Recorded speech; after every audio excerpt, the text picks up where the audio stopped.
So we got the old girl in the shop, and I'm in the process of putting the belts on. We got the good old Napa brand belt. That's the power steering, alternator, and AC compressor. I've already put on the new power steering line or hose, or it's right there. So it's got a new power steering hose on there, the metal and rubber hose. So now we just got to put the belts on. I had to chisel off the old belts that were rusted into the pulleys. That wasn't fun.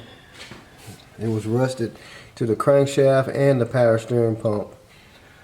We're gonna get that old dry rotted alternator belt off and get some power steering fluid in it, and hopefully our power steering leaks will be solved. I know that one hose was rotted. It had a hole in it. It's rusted out here, and the other end I just went to grabbing it, it just broke in half. So the other one is the return, and it don't look bad, which is no pressure on the return anyway. So, but anyway, I'm gonna go ahead and get all these belts on and try and get this thing where it has power steering, and then we got to move on to the brakes. Let's put on the new master cylinder, jack it up, and hopefully the brake hoses are not rotted, and we'll be able to have some brakes. So we'll just have to see what happens. So now it's time to put on the master cylinder. We got this nice Napa one. It's a M2072 new master cylinder, as it says. Premium master cylinder, limited lifetime warranty. So as you see, that one's rusty and crusty, full of contaminated brake fluid. This is supposed to be the correct one.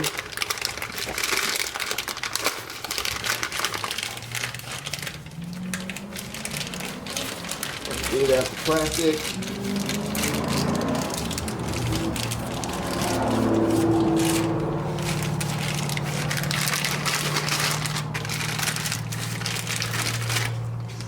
Here it is, nice, shiny, brand new. So looks to be the same. So what we're gonna do is get that one off. I've already took the nuts loose that holds it. Hopefully I don't have to take this support bar off. I mean, it's no big deal, but when I take off something you don't really need to take off, just more stuff you gotta put back on.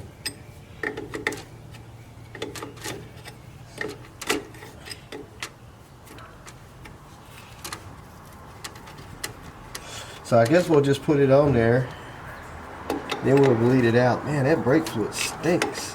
That stuff is nasty smelling. So this one worked for a little bit, but then it just went straight to the floor, and I didn't see anything leaking out of the wheel cylinders.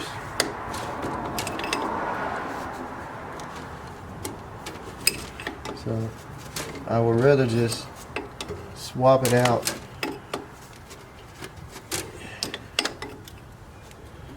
I mean, we could have took it apart and cleaned it, but I mean, as cheap as these master cylinders are these days, especially for the older cars,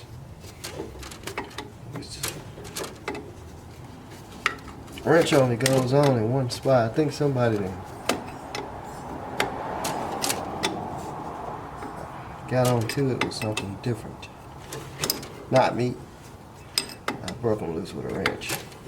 One flat spot is messed up.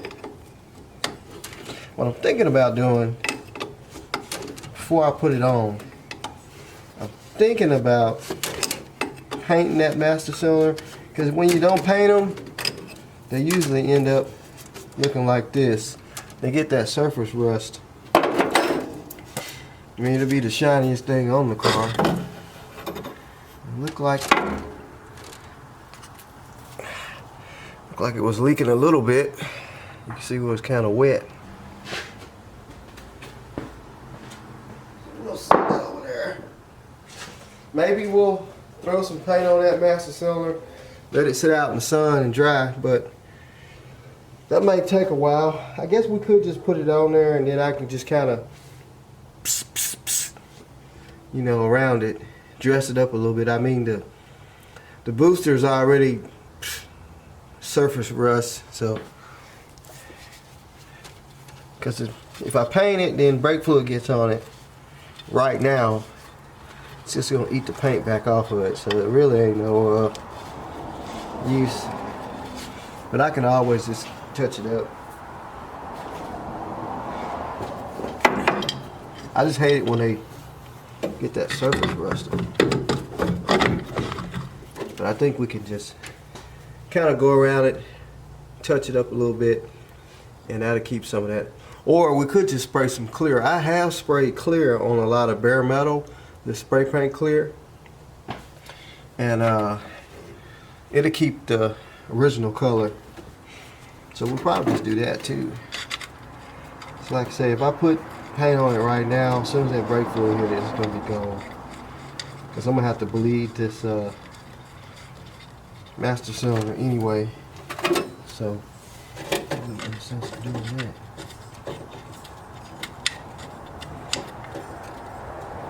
I was gonna bleed it on the bench, but I think we can just do it. They don't even give you bleeder kits for these master cylinders no more. They used to give you those little hoses. What's going on? They used to give you those little hoses to bleed the master cylinder. I don't think it's doing those in the box. I didn't see anything. It's getting kind of cheap on us now.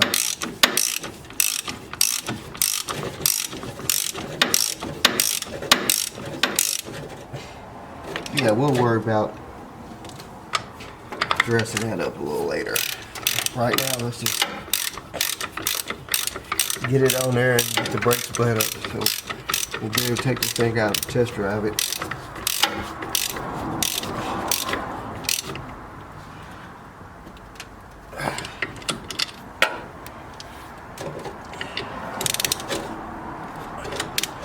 Alright.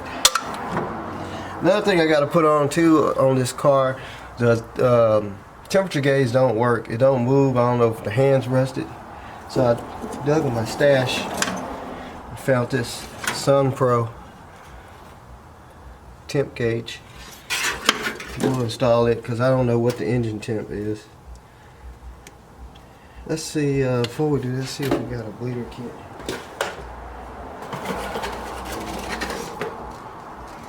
One thing that's in here is some plugs.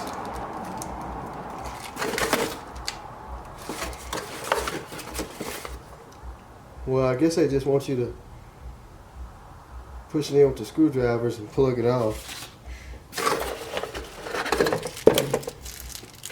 What we'll do is just plug it off. It comes with these little plugs. We'll just plug it off and pour some fluid in there and pump on it a couple times before we hook it up. They used to have those little hoses that sat on the little bracket that ran into each side of the master cylinder, but they just stopped sending that stuff. I guess depending on what brand you buy, but I bought them from O'Reilly's and AutoZone, and I haven't seen any of those in a while. Come on, start.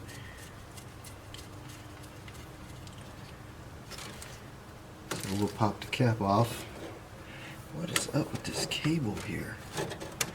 It's the cruise control cable.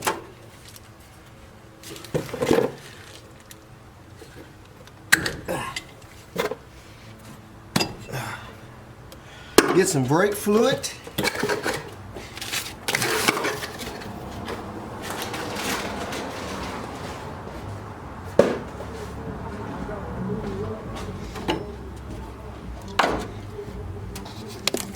Get some brake fluid. I don't know if you can see in there or not.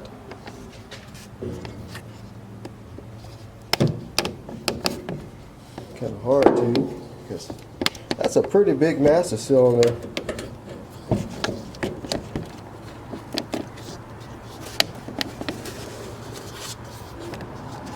Plus I don't want any fluid to spray on my camera. It'd be kind of hard to see over in there, guys. Kind of a bad angle. But anyway, we'll get some brake fluid, pour it over in there, and I'll get in there and pump the brakes.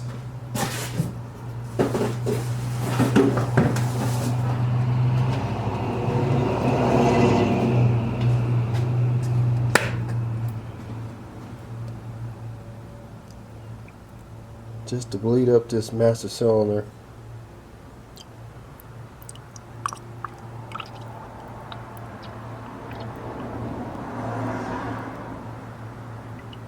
Hopefully we don't make too big of a mess.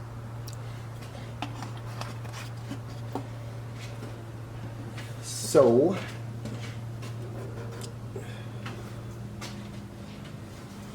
let me see, can I don't even know if I can even see.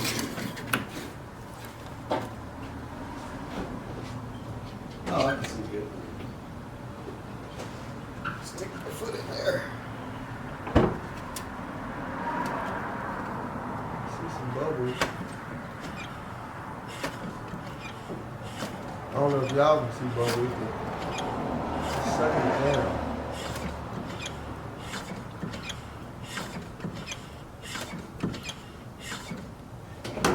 I'm gonna have to put some more brake fluid in.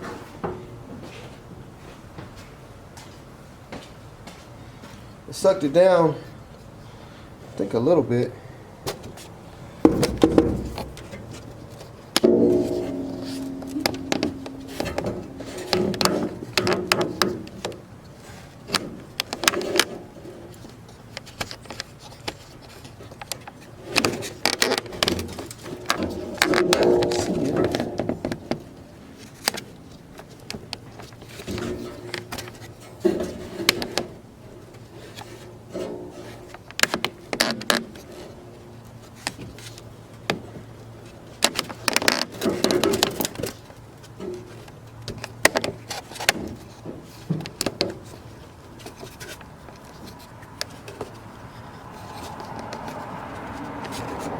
See that? It's not gonna stay.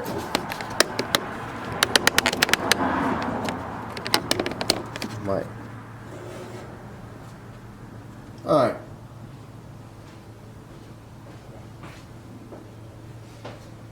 It didn't suck down a whole lot.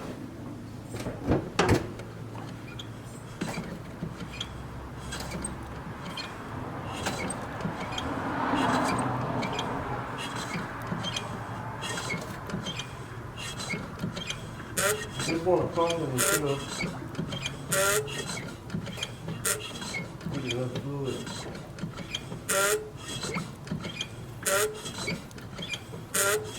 The inside of the cylinder. That should get the air out.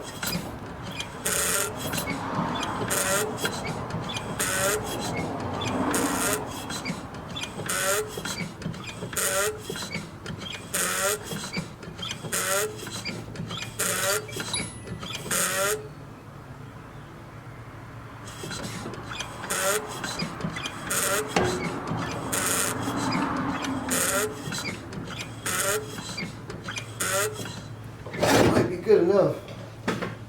Let's see how much it went down. I can't tell.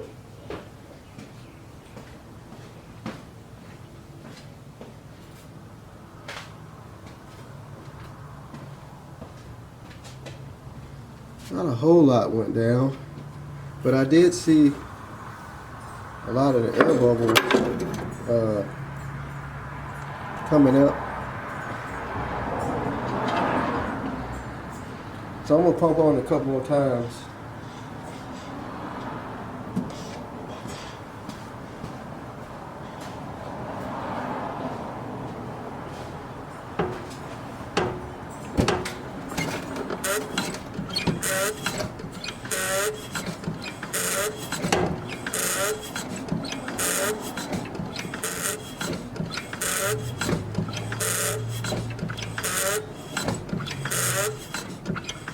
Hold it for a minute.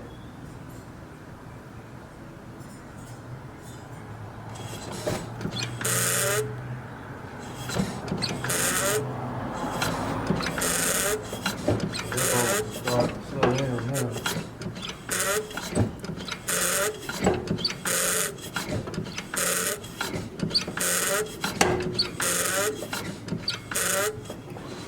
I'm gonna say that's good enough. What I'm gonna do, I'm gonna crank it up and move it forward so I can get the back wheels off of it.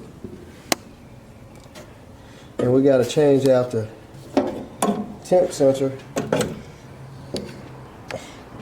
which it goes right here. That's the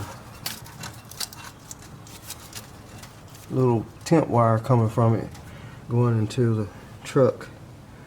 So we'll change that out too, because I don't know what the engine temp is. But yeah, I got to move it forward, get the front and back wheels off of it so we can bleed them out, hook the brake lines up here. So I'm going to go ahead and change this temp sensor. Well, I'm going to move it forward so I can get the door all the way open. Change the temp sensor, and then we'll snatch the wheels off of it and try and bleed these brakes out. I might pump on that master cylinder a couple more times, get as much air out of it as we can before we hook the brake lines back up. So I got her running with the new temperature gauge, and it seems to be working. We're up to like 210 possibly.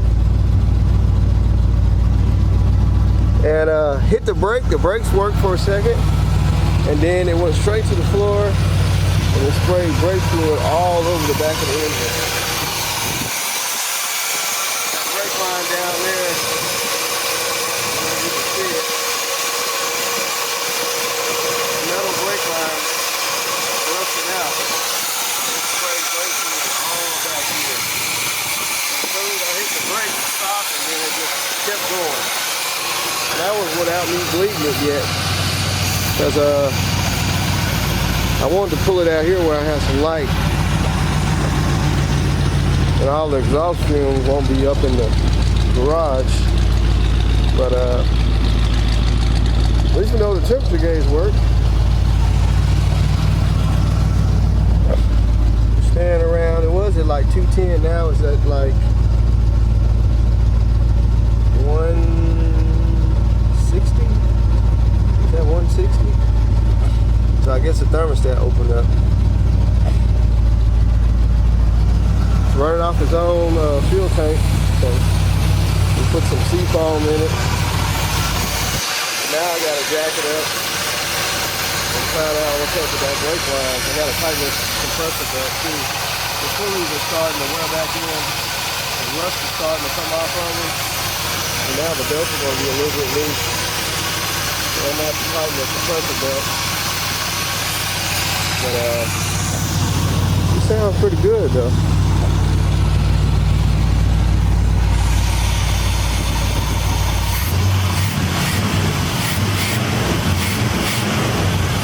Old carburetor started running good. And that was surprising with a quadrant jet, because usually when they sit around, they go bad. That one, the heated soak works and everything. So anyway, I'm gonna get it jacked up and see what's up with that brake line, so we can get some brakes, be able to drive it. Smokes a little bit when it first starts, but that's typical valve seals. So I was hoping I had the brake system figured out. I think I might have to adjust on the timing a little bit.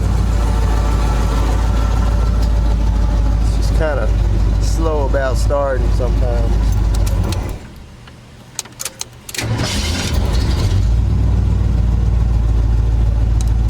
Anyway, let me get the wheels off of it and well, not wheels off, I mean, I don't really need to take the wheel off. I really just need to jack it up, go up under there and look at that brake line. See if we can fix that, or we're gonna have to buy one, or I don't know. But let me get that checked out. So what I did, I put a piece of paper towel on the brake tube or line up under there. There's like one that runs against the frame, and then that one on top right there you're looking at, that's the one I think that's leaking. So what I'm gonna do is I'm gonna get in there and hit the brake, and I'll rewind the video back and see that's where it's spraying from. But I'm pretty sure that's where it's coming from.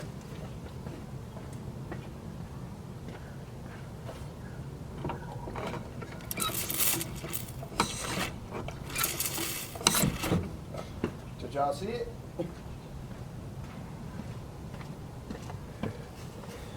I know it's wet.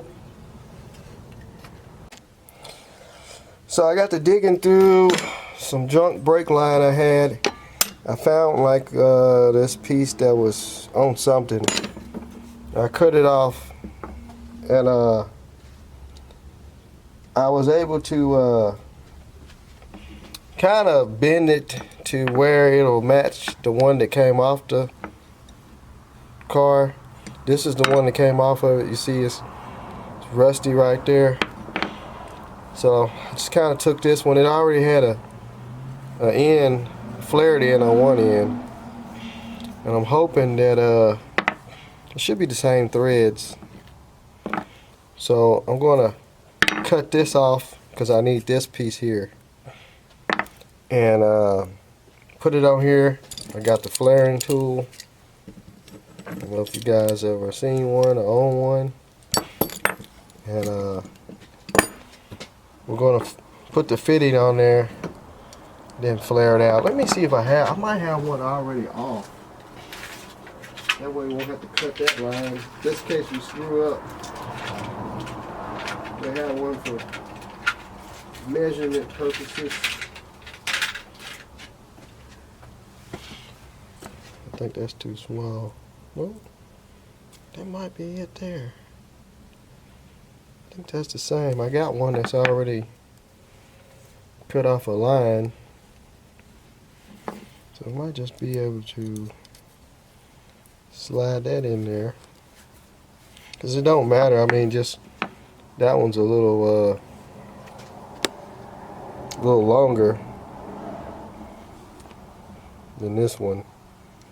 But as long as it pushes the flare part in the fitting, we're good to go. So I think this is a 1/4 inch tubing. I'm gonna have to get that. This line's got that plastic coating stuff on there. That's what they did on the late model brake lines, keep them from rusting out. So I'm gonna have to grind some of that off.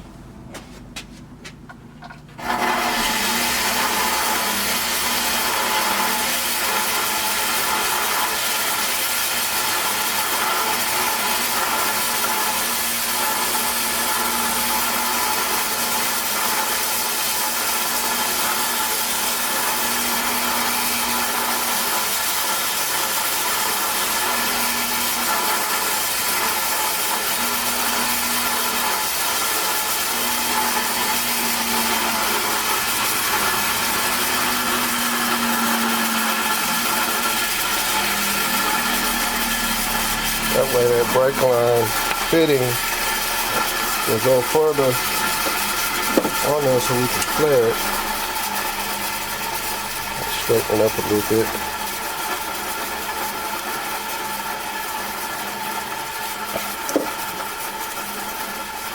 Now we got enough sticking out.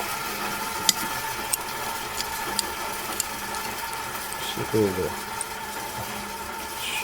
a quarter. Might be 3/16. This thing's got all the little measurements on there. I don't know if you can see it. 3/6. Well, 5/8, 3/8, a quarter, 3/16, 5/16, ½ inch. So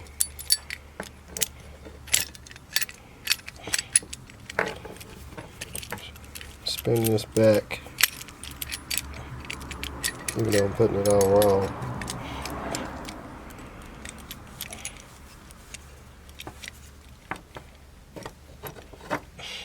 You want just enough sticking out of there where you can flare it. We might have a little bit too much. That might be good enough. Let's go back a little bit. And this line, I can easily bend it and shape it to what I want to go back on there. I tried to bend it exactly like it, but it's kind of hard to do, so I'm not going to even attempt it anymore. So we're going to spin this down.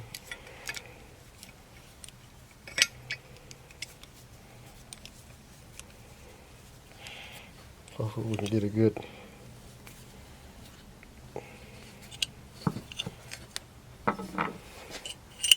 flare on that. Let me tighten this up some more.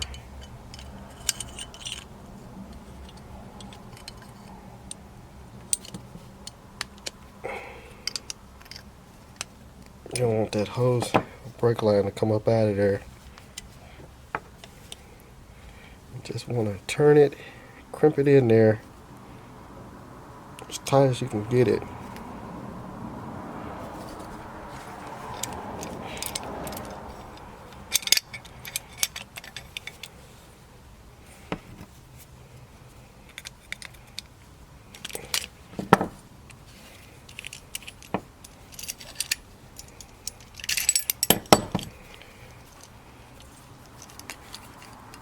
I think that'll do it there. I think that will do it. Like I say, this side was already flared. It already had a end on it, so I didn't have to worry about cutting this line and taking both of them off. So what I'm gonna do, I'm gonna put the line on there, and we'll get the brakes bled up. Hopefully all the other brake lines will hold out. I'm gonna look them over though. It's got a lot of surface rust up under there, but I'm gonna look it over real good, and hopefully we won't have no more problems. So, well, I finally got some brakes bled up on it after replacing that brake line. Added some nice little hubcaps. Those are like the SS Rally hubcaps. So those are Rally wheels. But she got brakes, so we're going to take it for a little neighborhood spin right quick, just to see where the transmission shift, because I haven't drove it yet. Not too far. So we'll see the transmission shift. Like I say, I don't want to get too far. We have no tags, one brake light.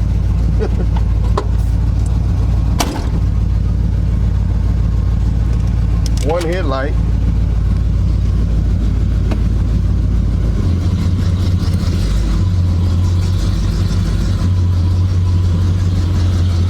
And I don't know much more about it, other than it ain't left this driveway since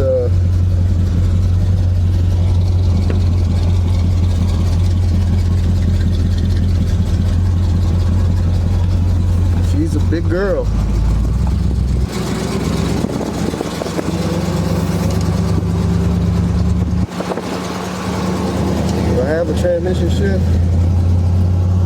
I think it shift one time.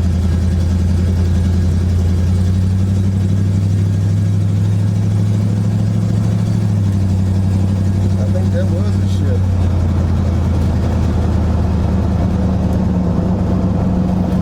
You got brakes? Yeah. Don't want to be like Al Bundy. No brakes, no brakes, no brakes.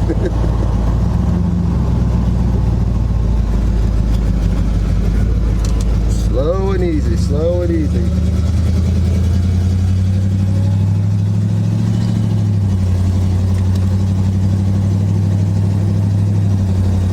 She's a big girl. Transmission did shift though. This thing hasn't been on the road since, man, I think he said 15 years at least.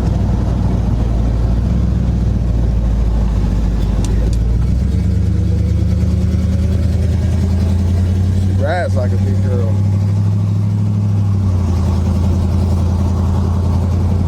Steering feels good.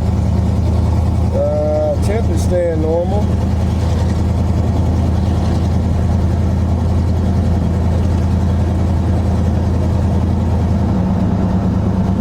Brakes. Can we stop at the stop sign? Yes.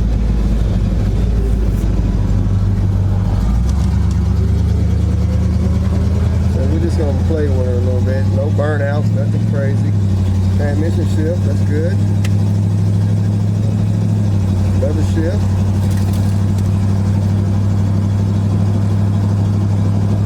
The horn work? No horn.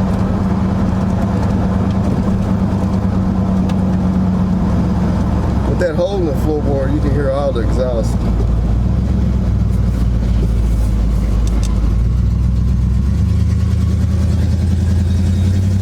Get in a little bit.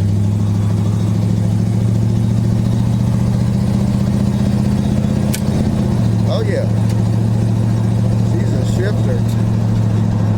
You hear all the rocks and rust and stuff flying off of it.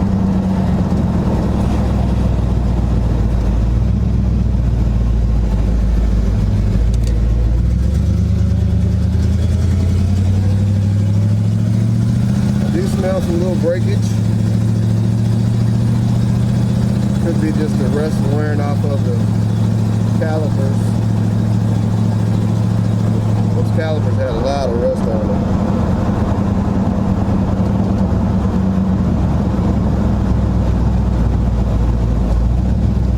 Is she idle at stop? Yep.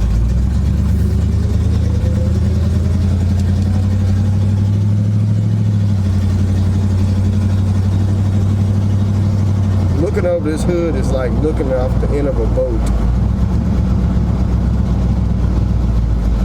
The Titanic.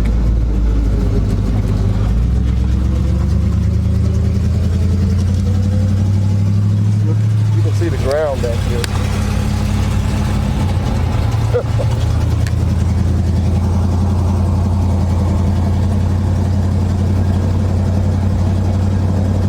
She floats like a boat.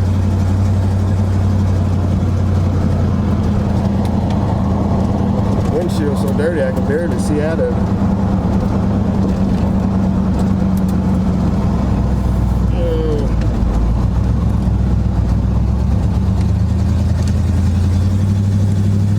Oh, motor sounds good though.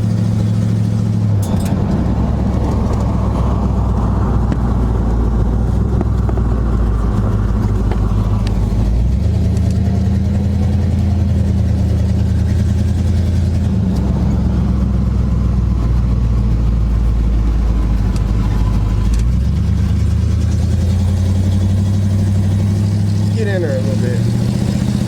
Oh yeah. Come on, baby. Come on. Come on. Woo! The transmission sound good.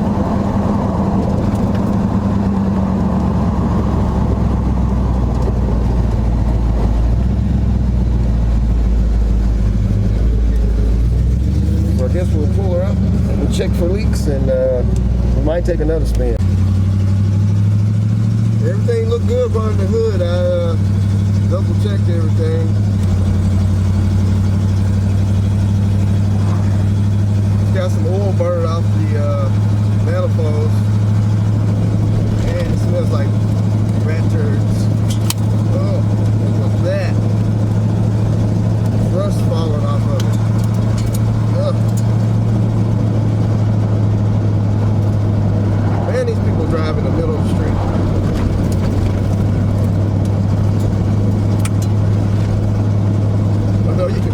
here that's rocks and all kinds of stuff falling up under.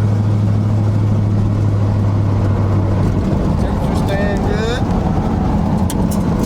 No overheat issues. And it's running off of its own gas tank with a hint of bad gas in it. Forgot where they have a rearview mirror. I couldn't see. You got there.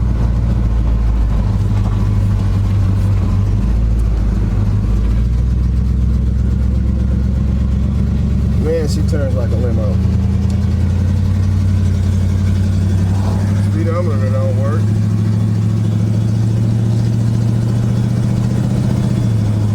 Transmission shifts out real good.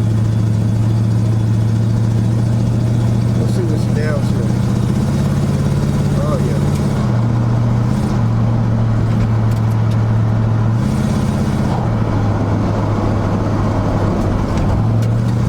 Floating along. Yeah, it's bright with this dirty windshield. I can't see jack.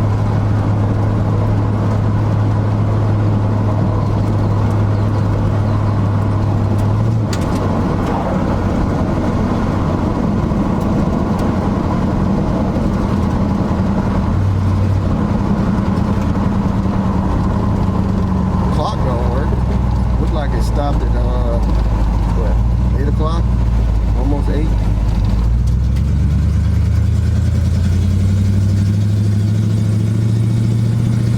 First drive after 15 years of sitting in a shed barn.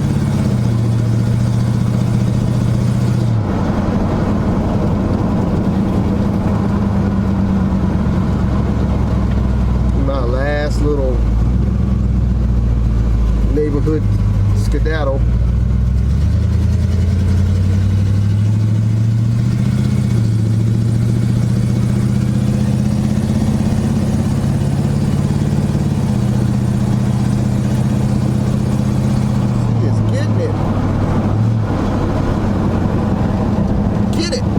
Big girl, get it, big girl. Maybe we should call it Old Heavy, like JJ the Boss. Old Heavy.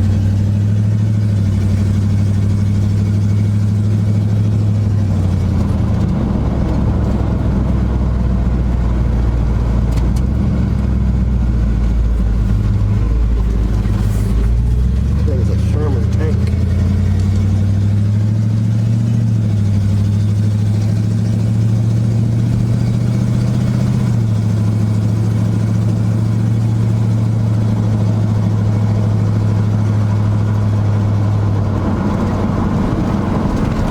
If you hit a newer carb on one of these.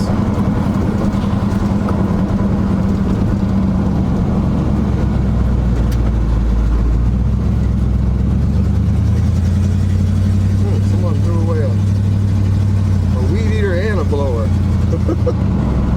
Maybe we ought to get that for a wheel and run special. We might just throw that in the back of the old girl here.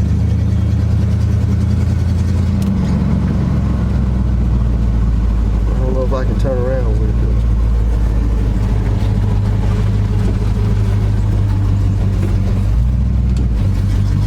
Yes, it works.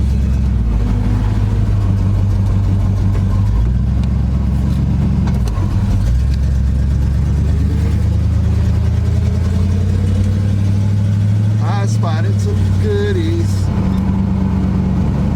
Maybe we can do a wheel and run on both of them. Like they just threw them off in the old tree pile here. It's a weed eater and a blower. How about we just grab them?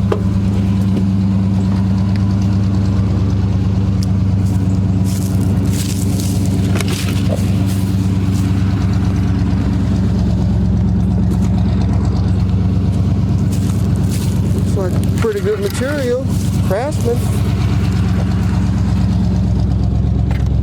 Matching set.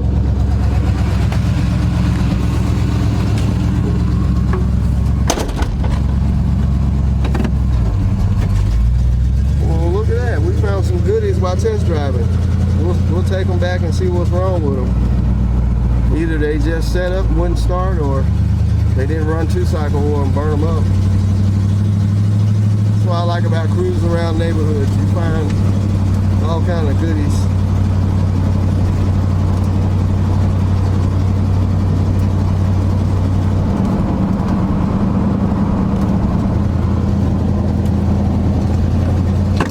Whoa, what was that?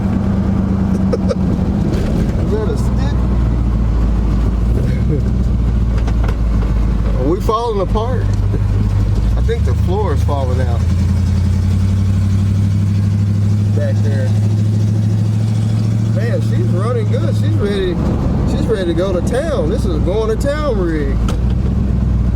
So we're gonna get it back to the shop, check it over, and we'll probably get it out another day. It's starting to get dark, and I can't see through this windshield that good. So the test drive around the neighborhood went smooth, and she is purring like a kitten. I mean, not even skipping a beat. So there's no overheating. I didn't see any leaking of anything. The brakes work. Transmission shifts perfect. This thing is runs pretty good. It's been sitting up that long. Like I said, it does have some rust issues that need to be addressed. I mean, and but for what it is, she runs good. Let's see when she fire back up.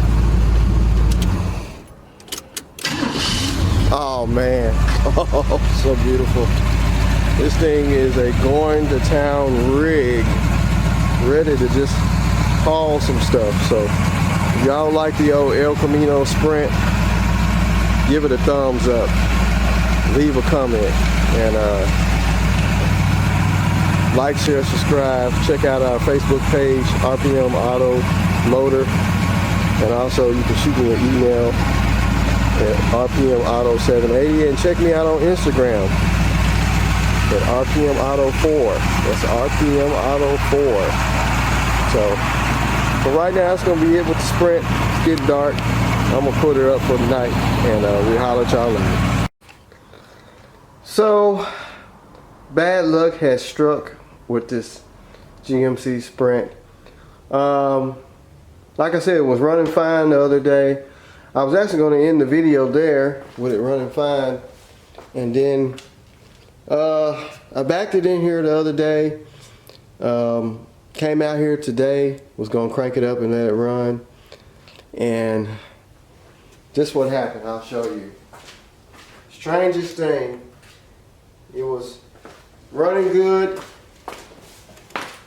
and now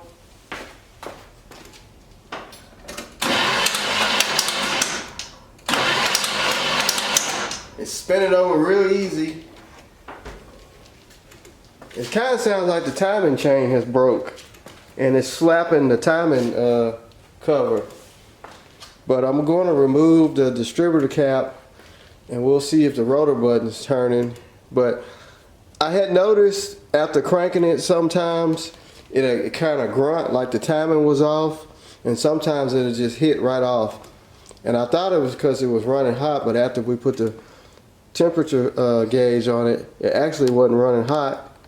And I was going to play around with the distributor, but it got to where it was cranking fine. So, but now it spins over real fast, like something's not connected, like the timing chain.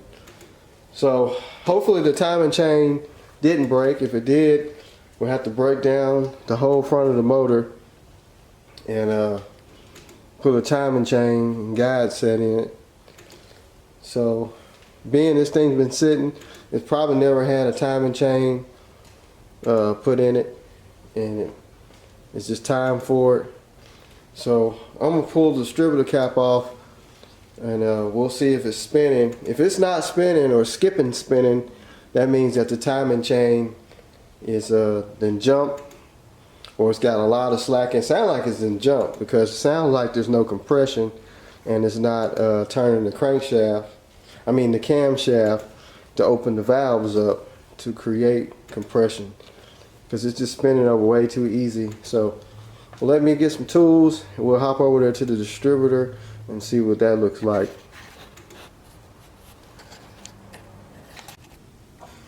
Alright, so I got the distributor cap off. Let's spin it over and see, does the rotor turn.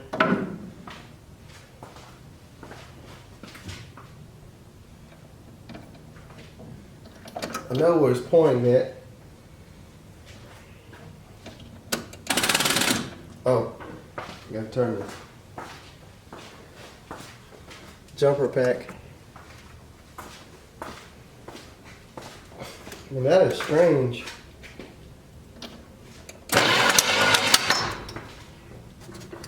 It's turning. It's turning, but it's spinning over like there's no compression. Is the starter turning backwards or something? That wouldn't make no sense. Never heard of a starter turn backwards.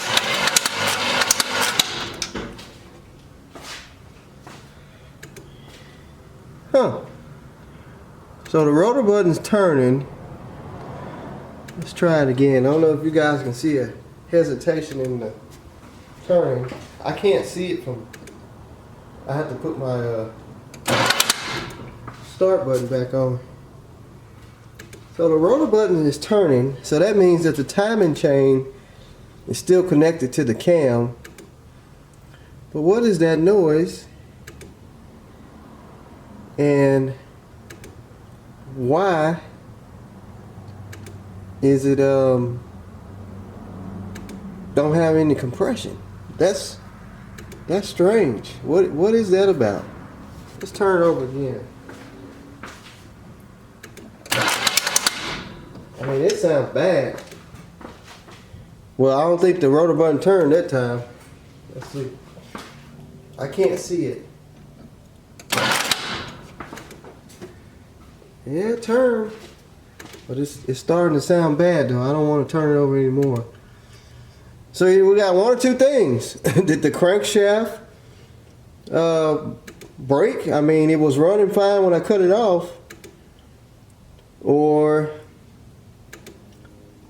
did the camshaft break? Did the camshaft break off in a spot and it's not turning all the valves, opening the valves up? But still, that wouldn't explain why the rotor button's still turning.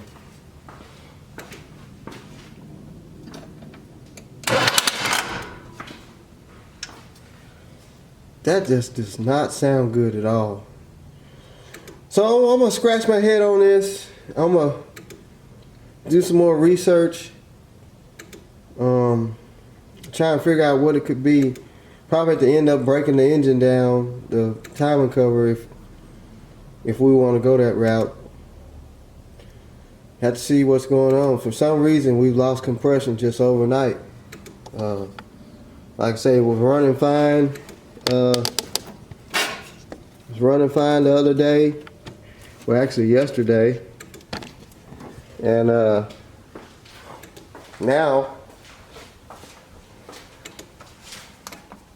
it's just spinning over like it don't have any compression. That's weird. I mean, just overnight. So I'm gonna do some research then. Like I say, just stay tuned, I guess. Trying to figure out what happened to it. So, like I say, that's all I can say right now. Just stay tuned and smash that like button. And like I say, appreciate y'all, all y'all tuning in and stuff like that. So back to the drawing board.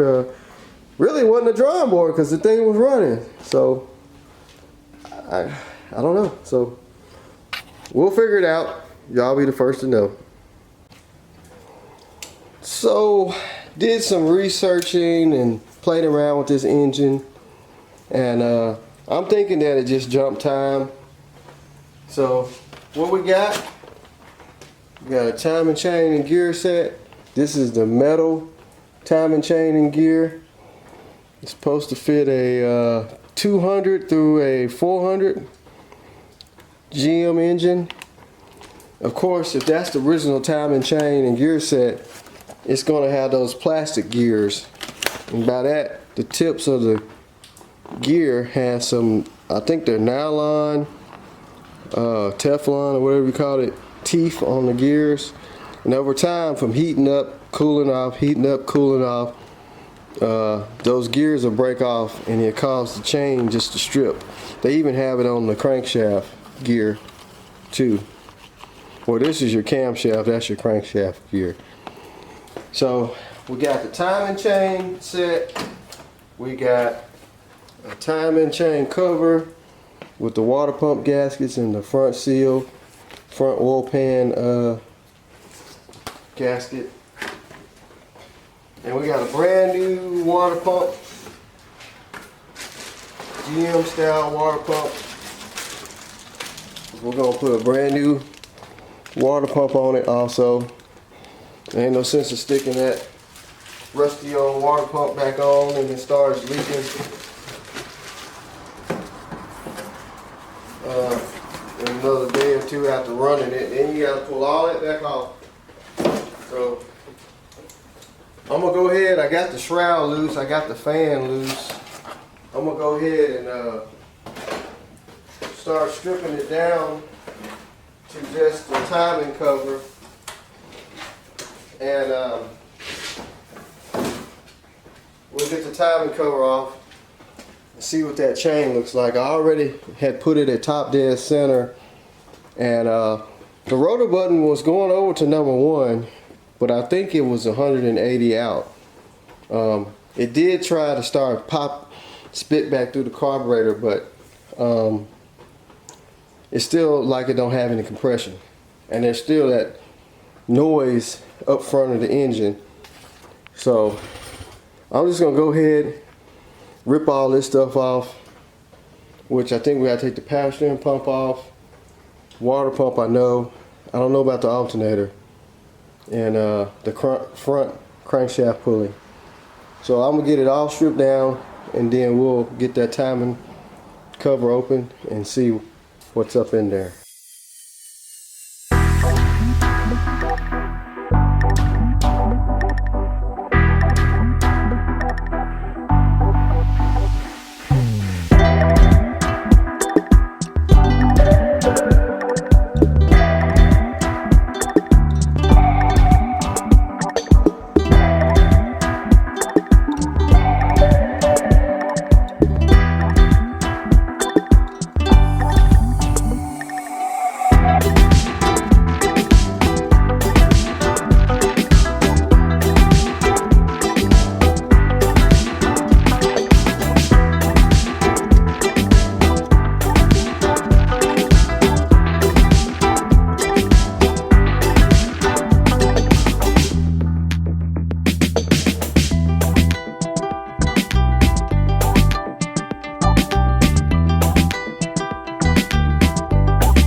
So before I pull the timing cover all the way off, I soaked it down with some of this OG, this oven cleaner, you know, my favorite degreaser. And I want to get some of this old oil and stuff off the front of the motor. So I'm going to try it.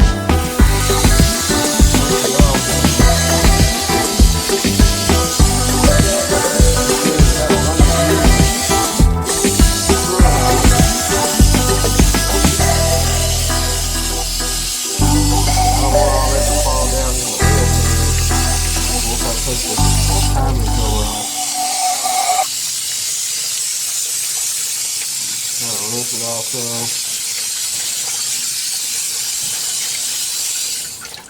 Let it sit for a little bit.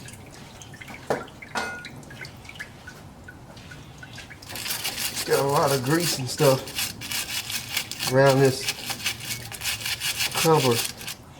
I know I ain't gonna be able to get it all off unless I pressure wash it, but it's raining outside. And I can always clean the timing cover up in the parts washer. But we're gonna try to knock some of this stuff off there. That is a lot of oil, dirt.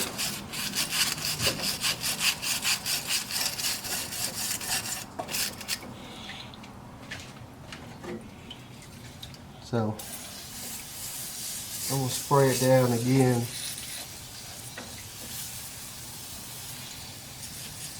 Let it sit.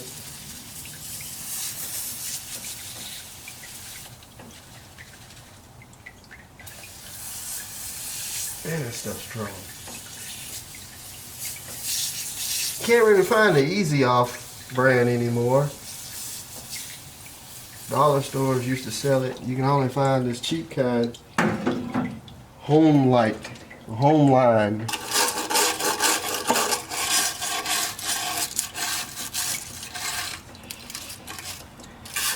It works good, but not as good as the Easy Off brand. Man, that stuff's splashing everywhere. Anyway, I'm gonna let that soak. We'll spray it off again. We're gonna crack that timing cover. I might as well just rinse it off right quick anyways. I'll get some more back. I'm dying to see what's behind the timing cover. I'm gonna change the oil in it anyway, so even if a little water gets in there, it's factory.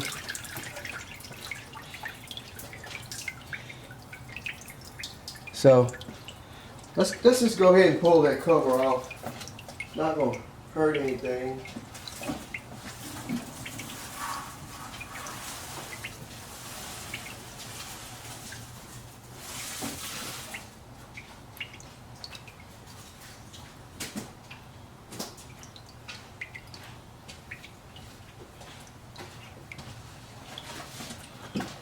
Much grease I'm gonna get off of it anyway. I can clean it up a little bit more after get the water pump on there. Like I said, this engine's gonna need to be sandblasted.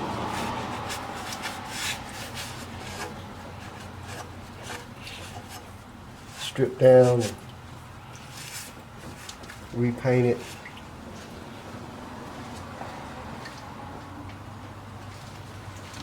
Let's go ahead and get this cover off here.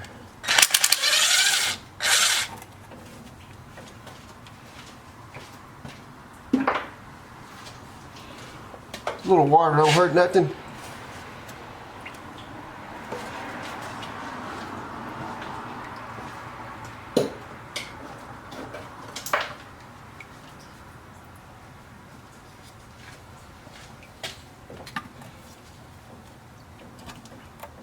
Comes off there easy.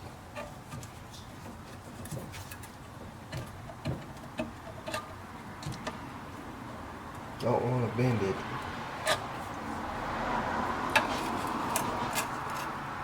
I don't think we have to loosen the oil pan. Sometimes you do. You have to loosen the front oil pan bolts, which I hate to now since I got it all wet.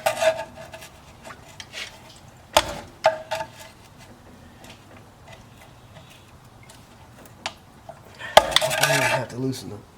I have to loosen the oil pan bolts right at the front. I should be able to reach right here. Man, that thing is covered with grease. Should be able to get these first couple of bolts. I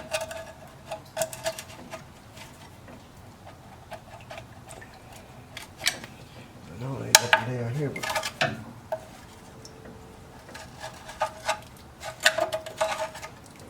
crud.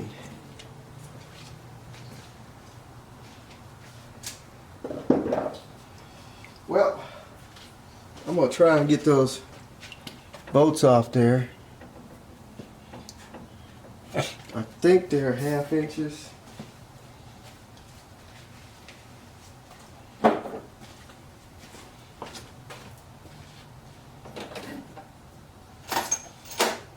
They might be 7/16, but I can't tell because it is so cruddified.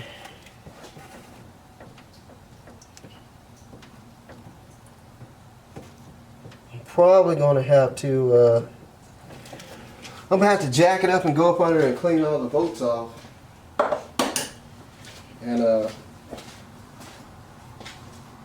after I do that, then we'll be able to get the timing cover off. So I can't tell what size bolts there is.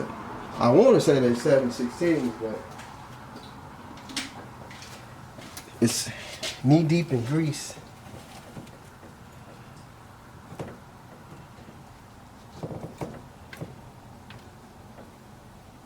I can't tell. I know there's should be a. I think the end bolts are 1/2 inches and the rest of them are 7/16. Let's see.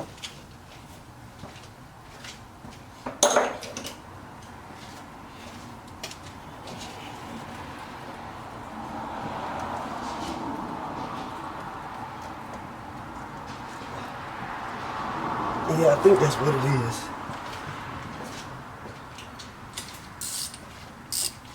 Just so hard.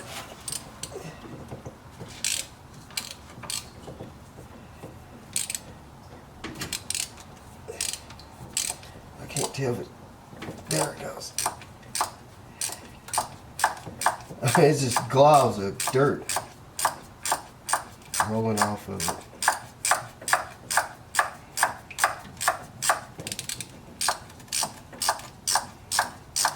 It's been a long time since I took a timing cover off of a GM engine. That little bolt's gonna be tricky.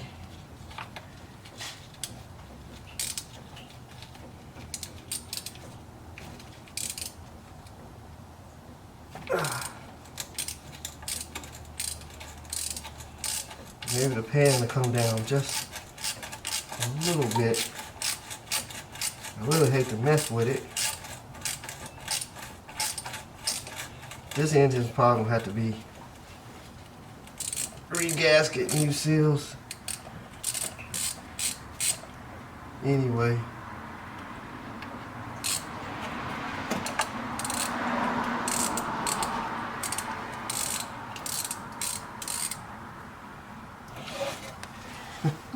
Well, that's the bolt. 3C. Now let's see, maybe we can get it out. I might have to loosen up 2 more. I don't think so.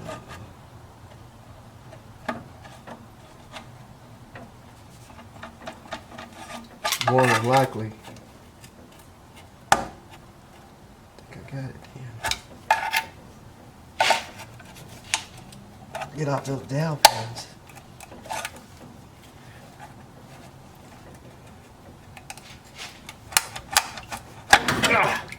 Woo! Took half the gasket with it. It's got that little rubber end cap. Well, there's the chain. And it is loose.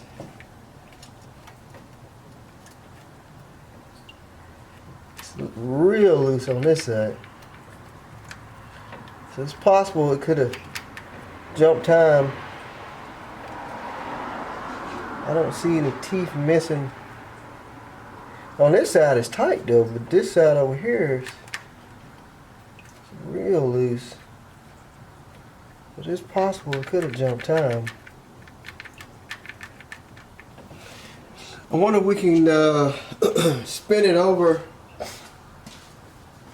because the camshaft gear shouldn't come off. I was thinking, well, if we can spin it over, see if that noise is still there. But that chain is real loose. There might have been the chain slapping the cover, the noise we was hearing. But the only thing we can do is just put a new timing chain on it, and put a new timing chain on it and get it top dead center again. Like I say, it's really loose here. It's definitely got the plastic teeth on it. I can't tell if they wore off. I guess we can pop the cam gear off, get a closer look at the teeth.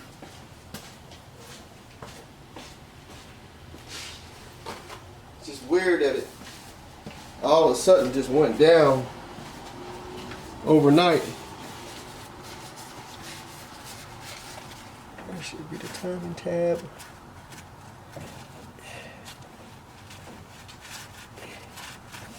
What are those? 14s.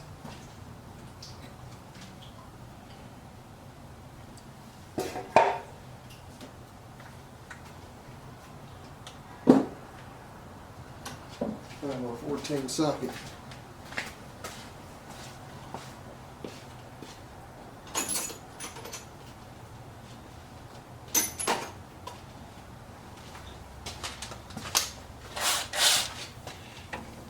Yep, that's 1/2 inch.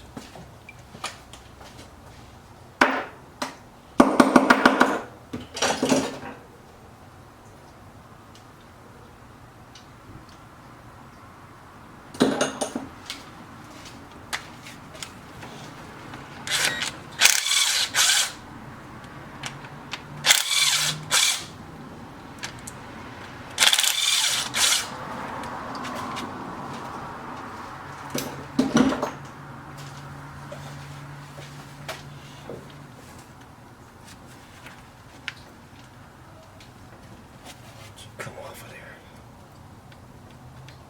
there.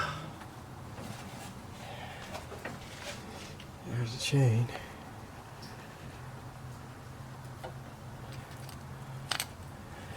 It's not missing any teeth. Sprocket's not missing any teeth. It was real loose on one side.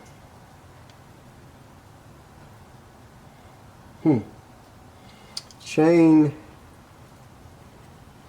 You can tell this is the original chain. This is the original gear. It's got the plastic teeth, I would suspect. I don't think nobody's ever been in there. But what we can do is, to me it sounded like it was out of time. It was making a clicking sound.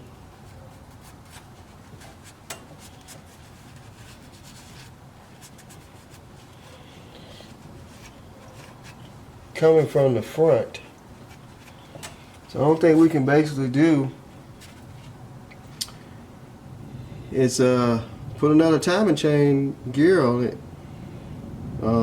Like I say, it looked like it was 180 out. It was pointed at number 1, and then it started popping back through the carburetor after I kept turning it over like the timing was off. I just don't see it losing compression just sitting overnight. But if we put a new timing chain, get it all timed, and try it then, if she don't fire, if she ain't got no compression, then this engine, then I guess it done cooled off and the rings done sucked in or something. Just, it's unbelievable as good as it was running. But I'm gonna get some things cleaned up. We'll get the new timing chain and get it on there. So I got crankshaft timing gear off. I'm gonna go ahead and put on the new chain. This timing chain here has the bottom gear is adjustable, so it has this gear that has different slots in it where you can advance the timing, retard it, or run it at factory spec. So it says you're gonna run it factory spec. You will run it with your crankshaft gear. It's at this mark here, which kind of looks like a dome shaped temple. So that will be this one here. It's almost square, but it's not. And then you will use the O mark as your timing mark to line up with your dot on your cam. Now if you're gonna run it retarded, I guess that would be if let's see, cam will be 2 degrees retarded from OEM setting.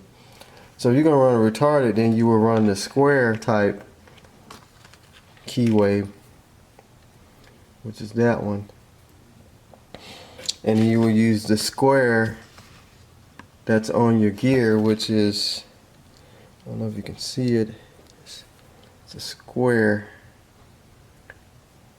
right there.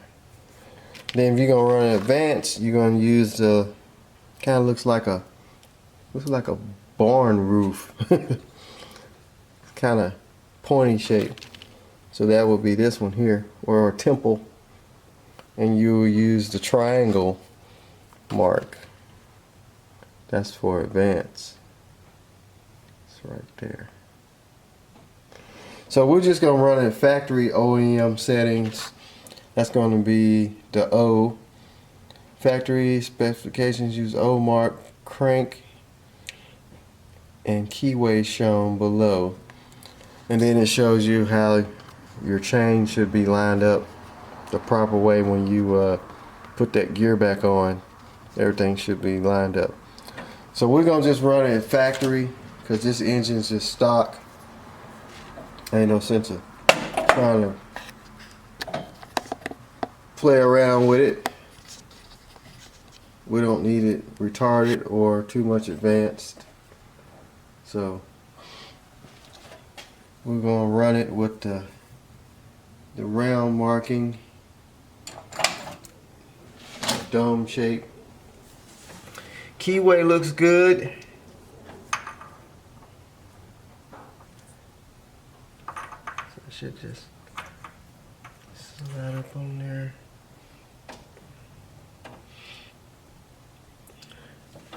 I guess we can kind of maybe tap it up on there. Hit the teeth. Let me get a socket.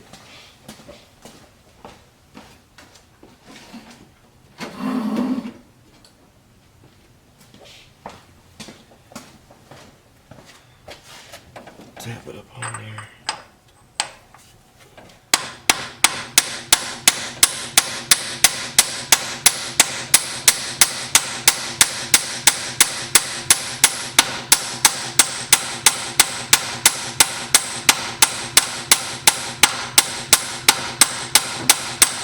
I want to put it up on there flush.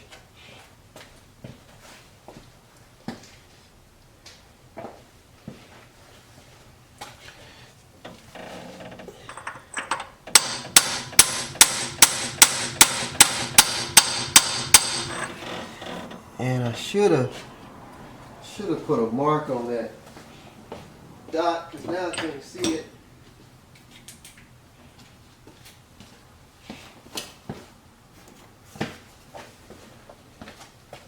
Let's see, where is it? Okay, she's right there.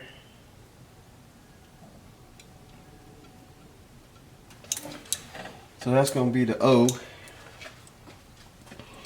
So now we got to put the chain in the cam gear. I guess I can take this off the carburetor so we ain't spraying any more water. I'll have to line the make sure we're on top dead center.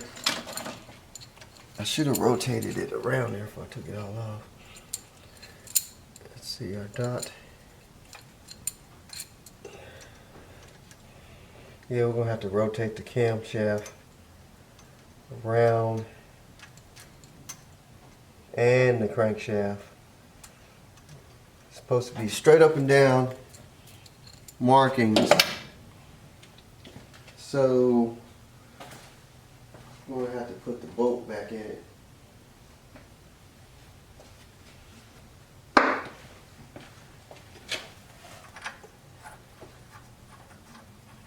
We might have to put some spacers or something in there.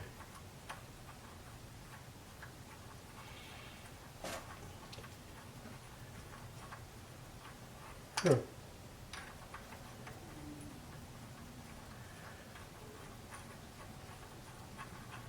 For some reason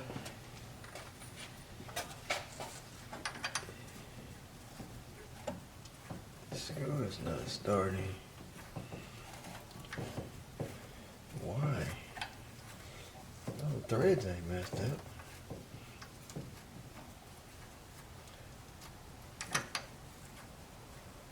Huh.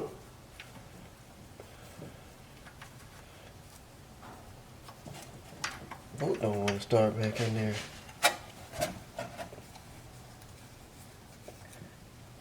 That ain't good. Almost like the threads are.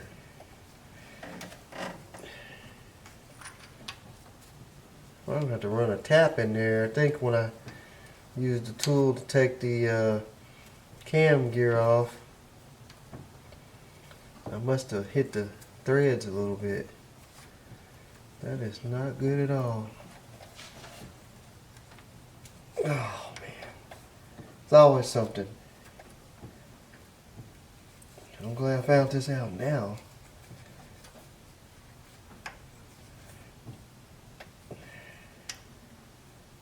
Can I hold it straight? Yeah, I think I bingled the threads up. Bingled. I'm gonna have to get a tap and run it in there. I must have slipped and hit the threads with the pulley puller. So let me get that together, and I'll get the chain and the gear on and the timing cover. We'll get all that buttoned up. Make sure it's at top dead center. We'll hook the battery up. We'll see what this thing fire up. If it don't fire up, if it's still spinning over like there's no compression, we'll stick the compression gauge in it, try and see what the compression is on it. I mean, it could be possible the engine just, the rings, when they cooled off, they sucked in, but I just don't see it on all the cylinders. But I'm gonna go ahead and straighten those threads out, get it back together. We'll see what it fire up. So I got the new timing chain and gear set in. I just temporarily put the timing cover up there. Got a couple bolts holding it, got the balancer back on. I pulled the distributor, rotated it to #1, and I'm gonna see what this thing fire up and run real quick. We just, like I said, the timing cover is just hanging on there by a couple bolts because I was kind of unsure of the cam timing, which according to the instructions on the timing chain, it should be at factory setting when you put the crank gear on for the timing chain. So let's just see what it does. It's got, I guess I got a little bit we can spray in here.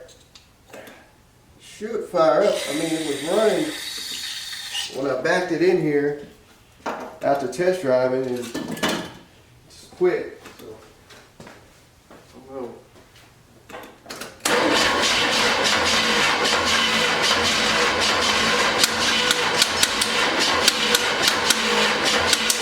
got a loud clicking sound. I mean, you see ain't nothing hooked up on the motor, no accessories, but there's a loud clicking sound coming out of the inside of it. I thought it was the timing chain slapping the cover, but obviously it ain't. So and it just don't spin over right like it used to. It's just kind of draggy. At first it was kind of fast, but it could be because I got the boost pack, but it don't sound like it normally would sound.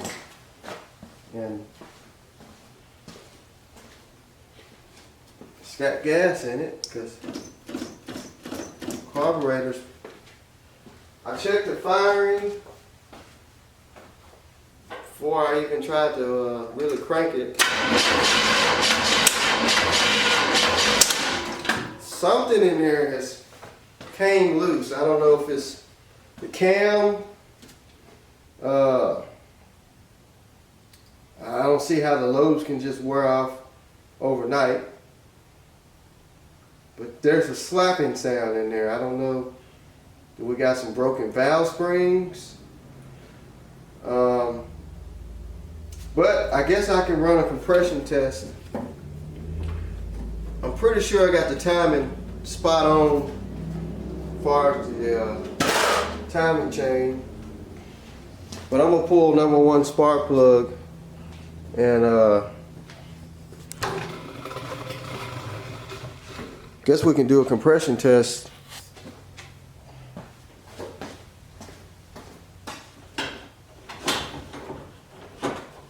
Just to see what that cylinder looks like.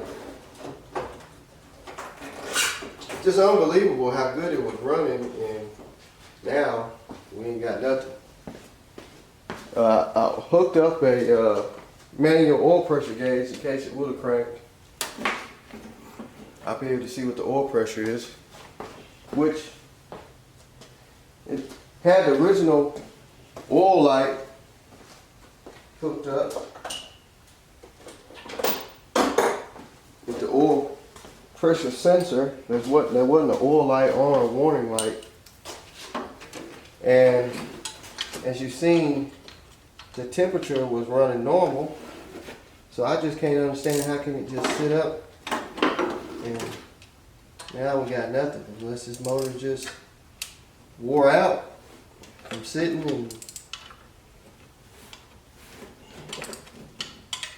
it's just no good, I guess. But it only smoked a little bit when it first cranked, and then it smoothed out, and it had power, so I don't know what could have happened like that. There wasn't any knocking noise then. At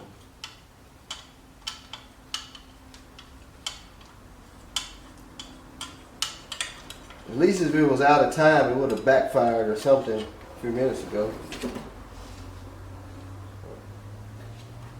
Let's see if we can get a compression gauge screwed in there.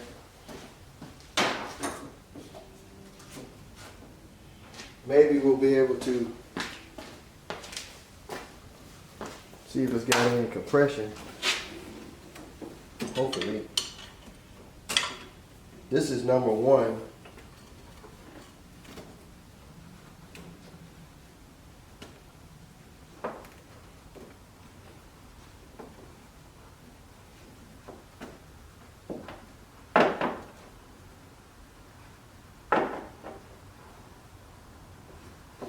Started.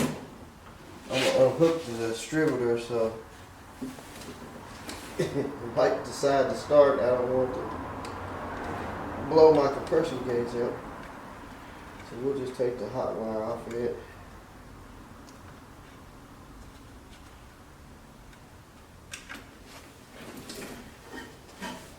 Gauge up, and I'll block the carburetor wide open, so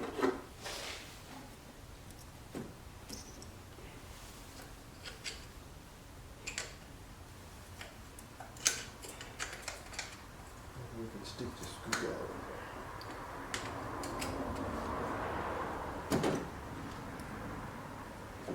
Carburetor's open. So let's just do a compression test and see what that does. Alright, I'm going to whirl it over and see what number one cylinder's got. Let me turn the boost pack back on. It really needs to be charged up.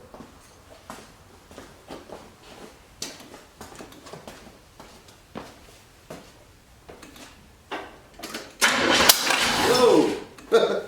It's got enough compression to blow the gauge off.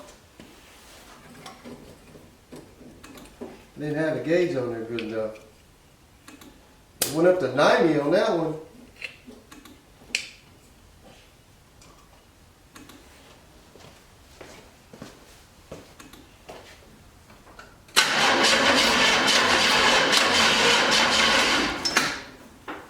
So we got 100, almost 180 on that one. That's just number one. So that's good. I just don't know what the other cylinders look like, but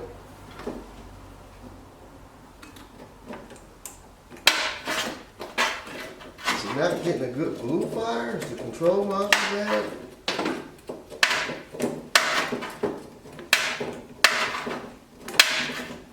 I think it's backfire or something. I know number one's got some good compression.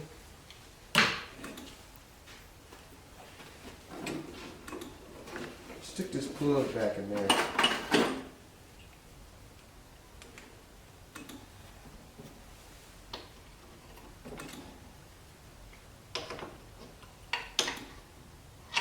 That baby blew off of there.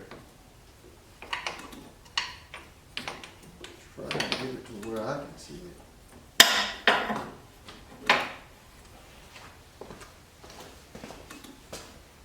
Oh, we don't have the distributor hooked up.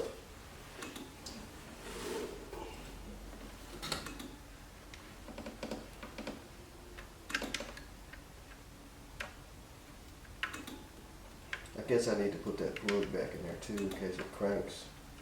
Which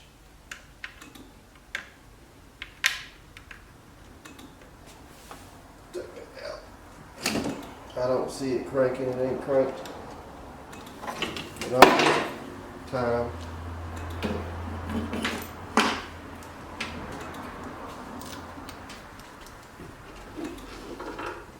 And we got compression on that one.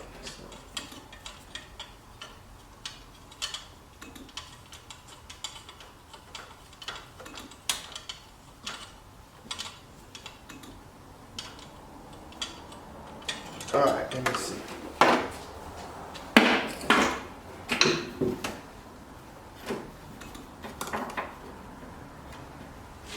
Fire we got. My actually cranked. Got it.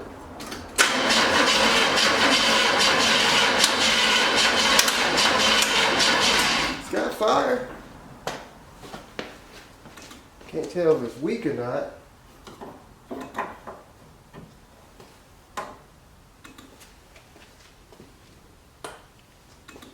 That do any different?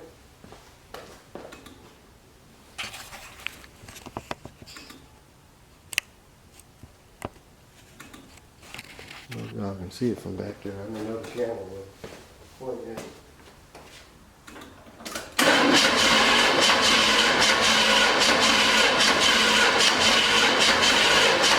Fire does look kind of weak. I'm wondering, is the control module bad? Looks like a new one in there.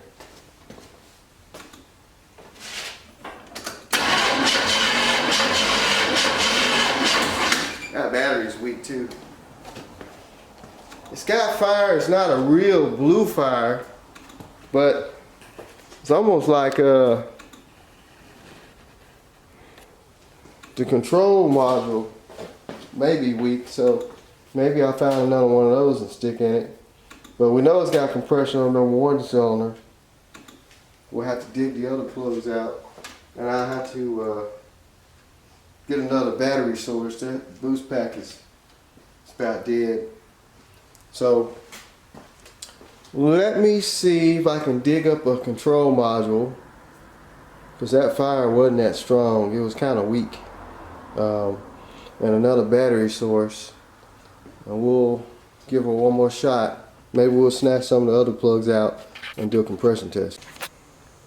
Okay, I went back and rechecked the timing again. I played around with it a little bit, and it started popping through the carburetor like the timing was off. And like I say, the fire does look a little weak, but it was running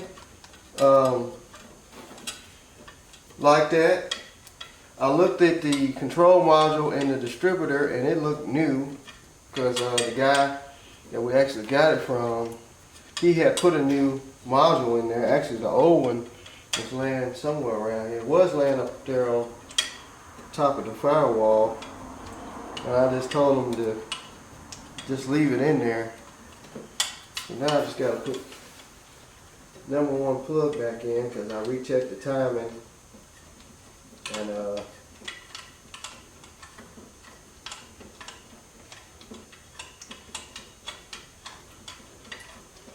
what I did, I rotated the distributor 180. I just took it out and got it top dead center and rotated the rotor button back around to number one. So maybe I had it out 180 on the distributor. It's possible. I don't think I got it 180 out on the crankshaft or the camshaft. But the way it started spitting through the carburetor, the more I turned the distributor, it kind of sounded like it was out of time. So we got us another battery in. I don't know why that stays open. So let's try it now. Let's see what it do. It's either gonna backfire or crank, either one. There we go. Yeah, that's what it was. I had 180 out. Yes, so she's back. Boy, she had me nervous. That clicking sound quit. I don't know if maybe the lifters wasn't getting the oil up there. We really need to see if we got some oil pressure too. I got an oil pressure gauge. I can't run it too long because I don't have a timing cover gasket on there. The timing cover just held in with 2 bolts. And it's probably going to start spraying oil out the front of the oil pan. But let's just see if we got any got